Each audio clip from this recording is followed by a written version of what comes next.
হাত বাড়িয়ে নিয়ে যাওয়া, এটার খেয়াল রাখা আমরা প্রত্যেক মুসলমান লাগি পড়তে কর্তব্য, অবশ্যই কর্তব্য, যেটা আমরা আলহামদুলিল্লাহ করিয়ে যাই। আর এটার কর্তব্য আমরা বুঝি।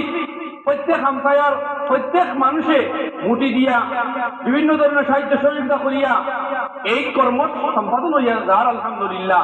যদিও যারা এইবার কথা আসলিলা ওর না, এখনো আমরা অনেক সচেতনতা অভাব আছে, কিন্তু আমরা অনেকে বুঝছি যে এটা আমরা দায়িত্ব, এটা আমরা করতে লাগবো।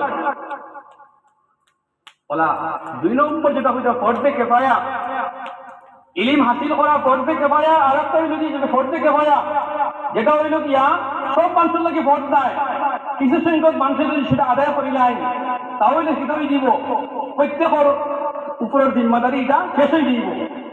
আর যদি সেও করেন না তাহলে সমস্ত উম্মত সমস্ত কম এর লাগি জবাবদিহি হয়ে যাইবা।